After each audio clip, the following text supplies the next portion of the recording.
gens prestigieux, étoilés Michelin, pas étoilés Michelin, mais des vrais cuisiniers. Et ça, c'est très important. Et par rapport à ça, comme on a dit tout à l'heure, c'est un duo.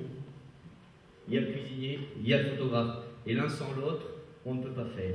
Et pouvoir avoir des photographes aussi prestigieux qui mettent en valeur notre cuisine, nos produits, dans des livres, dans des magazines, à la télévision, et avoir des cuisiniers justement qui vont avoir la finesse, la délicatesse de pouvoir amener ces produits là et qui soient photographiés, et à un certain moment ça devient des œuvres d'art, c'est magique. Est-ce que toutes les photos correspondaient aux critères de cotation dont vous aviez la Bien charge, sûr, ou est-ce qu'il y en a qui étaient un petit peu hors jeu, un peu... Non, ben, il y a comme tout. Il y a comme dans tout concours des avis partagés. Il y a eu une première sélection avec les 17 candidats. Après, on en retire certains. Après, on revient sur d'autres. Et puis après, on arrive sur un carré final qui fait que voilà, on a des choix partagés. C'est pas toujours évident parce que certains préfèrent justement la matière, d'autres la lumière, d'autres le produit qui s'est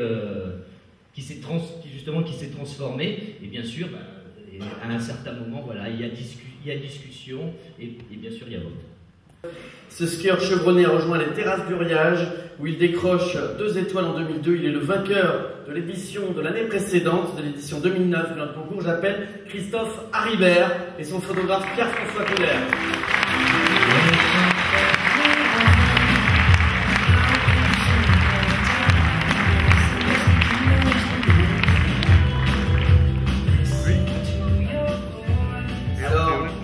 Pierre-François, votre musique, tout ça, ça va vous rappeler des bons souvenirs? Ouais, mais bonsoir tout le monde. Notre histoire, c'est une histoire d'osmose et puis une histoire surtout entre PF et moi. L'an dernier, on avait beaucoup travaillé pour arriver à cette photo. D'ailleurs, PF il a fait un petit montage sur un bouquin qui retrace toute notre histoire autour de ce concours. On a gagné, je crois que votre joie s'est vue l'année dernière. On était super contents. Donc voilà, cette année, on nous a invité à la partager. Merci Marie. On est très touchés. Merci Philippe. Et voilà. C'était important ce prix. Qu'est-ce que ça vous a amené par la suite, Pierre-François, par exemple? Qu'est-ce qui s'est passé depuis? Ben, c'est vrai que ça a permis de développer, de lancer effectivement ce que je travaillais depuis longtemps. C'est vrai qu'il y a très longtemps que je travaille à la vente culinaire. Ça fait plus d'une quinzaine d'années. Et ce prix m'a permis effectivement d'aller conquérir d'autres, de prendre des contacts. Et puis voilà, puis d'être bien par rapport à des gens comme Vincent que j'ai retrouvé, comme Marie, comme vous tous. Et voilà. Et puis, en arrivant ici, avec Christophe, on s'est dit une chose, c'est sûr. Aujourd'hui, on est invité parce qu'on disait, bon, on se représentait, mais je pense que l'année prochaine, comptez sur nous, on est candidat. Bon, d'accord, merci beaucoup. Juste avant de connaître le nom des vainqueurs, on va regarder une dernière fois sur l'écran les superbes photos de nos 17 duos.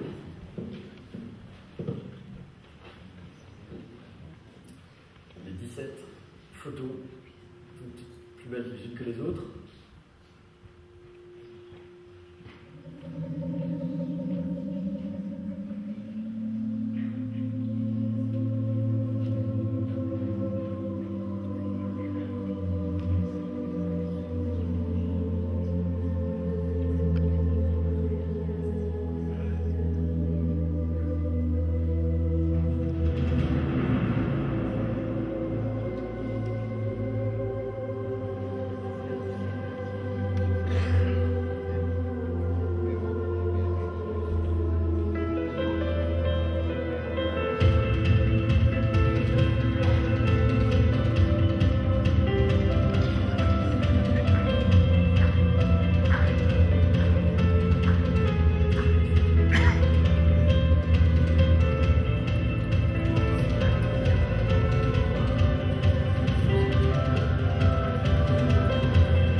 Eh bien, si tu en es d'accord, Frédéric, nous n'allons pas prolonger plus longtemps ce suspense. Je te vais demander de venir au centre de la scène.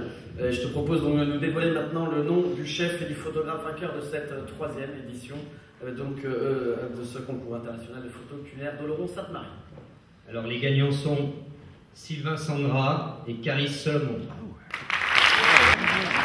Voilà. Je vous rappelle que Caris est donc une photographe américaine qui travaille pas mal à Paris, qui a aussi signé un très beau livre l'an dernier, Le cuisinier et le parfumeur, de Jean-Marc Notelet. Et donc, voilà, je vous laisse le soin de...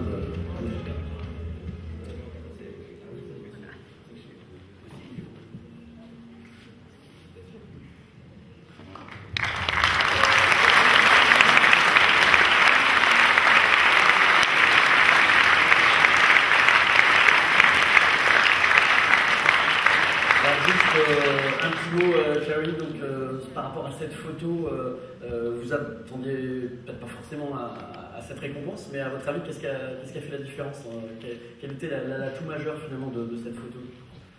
Cette photo, Sylvain et moi, on cherchait faire une image qui était très vivante.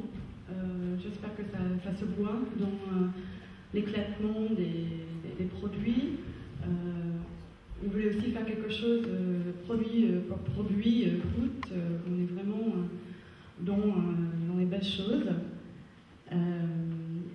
C'est aussi très représentatif du travail de Sylvain. Il y a ce côté japonais qu'on trouve dans le bonite et aussi dans la façon qu'il a fait la vinaigrette. Il y a aussi un petit côté américain dans les pickles. Bon. Et on voulait aussi travailler ça, c'est un fond avec des carreaux, du carrelage, quelque chose de simple qu'on voit dans les cuisines de tout le monde. Frédéric, qu'est-ce qui vous a plu dans cette photo? Pourquoi finalement le jury l'a choisi comme vainqueur? Bon, alors ça a été une décision de toute façon collégiale par rapport à tout le monde, et en tout cas ça a été un plat qui a une pureté totale, avec les éléments qui se marient l'un à l'autre, et en tout cas voilà, il y a eu des côtés qui étaient beaucoup plus techniques, beaucoup plus artistiques, mais là il y a eu un côté simplicité et pureté que je pense que tous remarquent. Et alors je crois qu'il y a eu un coup de cœur, il y a un duo. Oui, alors il y a eu un coup de cœur pour, on va dire entre guillemets, une troisième place, qui est pour la photo et le plat de Wendell de Bruet. Très bien. Wendell, coup de cœur de Wendell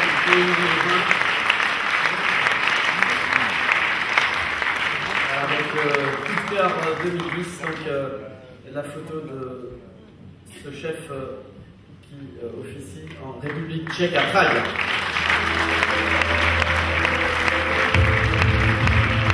Et encore, donc bravo à vous deux également. Donc, puis encore félicitations aux 16 autres duos de choc qui ont participé à ce concours. C'était pas forcément évident pour tout le monde, avec de très belles réalisations pour chacun d'entre vous. Donc bravo et merci encore à vous.